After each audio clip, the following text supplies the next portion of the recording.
Hello friends.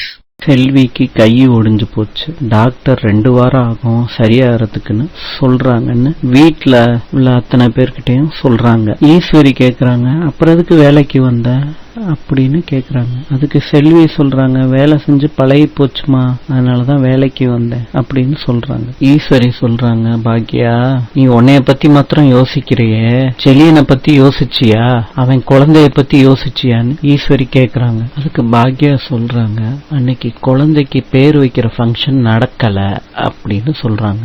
Eswari கேக்குறாங்க, உனக்கு எப்படி தெரியும்னு. ஜெனி எனக்கு வாய்ஸ் மெசேஜ் அனுப்பியிருந்தா. கொஞ்சம் கொஞ்சமா ஜெனி ஃபேமிலி மாறிடும் அத்தை. ராதிகா கோபிக்கு போன் பண்ணி உங்க ஆபீஸுக்கு நான் வர்றேன், என்னோட வேலையெல்லாம் முடிஞ்சிருச்சுன்னு சொல்றாங்க. கோபி நீ அதெல்லாம் வர வேண்டாம், நானே பாத்துக்கிறேன் என்னோட ப்ராப்ளத்துன்னு கோபி சொல்றாரு. அதோட போன் கட் பண்ணிட்டாங்க 2 பேரும். ராதிகா கோபி ஆபீஸுக்கு பக்கத்துல வந்துட்டாங்க.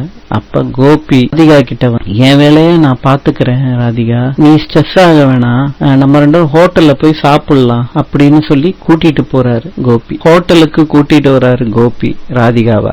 கோபியை பார்த்து வெயிட்டர் கேக்குறாரு, இப்பதானே சார் போனீங்க, அதுக்குள்ள திருப்பி வந்துட்டீங்க? மேடம் சார் எங்க ரெகுலர் கஸ்டமர் அப்படின்னு வெயிட்டர் சொல்றாரு. கோபி போய் வெயிட்டரை உன் வேலையை மாத்திரம் பாருன்னு சொல்லிட்டு வர்றாரு. ராதிகா சாப்பிடுறப்ப ஆபீஸ் விஷயமா பேசுறாங்க. கோபி அந்த ஸ்ட்ரெஸ் எல்லாம் உனக்கு வேணாம், நீ உன்னோட ஆபீஸுக்கு கிளம்பு, உனக்கு லேட் ஆயிருச்சுன்னு சொல்லி அனுப்பி விட்டுறாரு. ராதிகா போகும்போது யோசிச்சுக்கிட்டே போறாங்க, ஏதோ பெரிய பிரச்சனையா இருக்கும் போல இருக்குன்னு சொல்லிட்டு திருப்பி அவர்கிட்ட சொல்லாம நம்ம போய் ஆபீஸ பாப்போம்னு போறாங்க. அப்ப பூட்டி இருக்கு ஆபீஸ். பக்கத்துல இருக்கவங்க கிட்ட கேக்குறாங்க, 4-5 மாதமா பூட்டி தான் மேடம் இருக்கு, அவங்க காலி பண்ணிட்டு போயிட்டாங்க அப்படின்னு சொல்றாரு. நீங்க யாரு மேடம்னு ராதிகாவை பார்த்து கேக்குறாங்க. நான் அவங்களுக்கு தெரிஞ்சவங்க அப்படின்னு சொல்றாங்க ராதிகா. ராதிகா மனசுக்குள்ள நினைக்கிறாங்க, கோபி இத்தனை நாளா நம்மளை ஏமாத்திக்கிட்டு இருந்திருக்காரு அப்படின்னு நினைக்கிறாங்க. அவங்களுக்கு ஒரு போன் கால் வருது அவங்க ஆபீஸ்ல இருந்து. இன்னைக்கு இந்த ப்ராஜெக்ட முடிக்கணுமா, நீங்க வாங்கன்னு சொல்லி கூப்பிடுறாங்க. அவங்க ஆபீஸ்ல இருந்து கிளம்பி போறாங்க.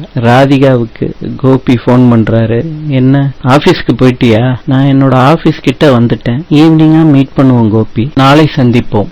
இன்று 26/2/2024 மாசி 14 பிப்ரவரி திங்கட்கிழமை. இன்றைய ராசி பலன்: மேஷம் நன்மை, ரிஷபம் பிரிவு, மிதுனம் பரிசு, கடகம் ஆதரவு, சிம்மம் வெற்றி, கன்னி லாபம், துலாம் புகழ், விருச்சிகம் சுபம், தனுஷு மேன்மை, மகரம் பரிசு, கும்பம் பிரிவு, மீனம் சுபம். நாளை சந்திப்போம்.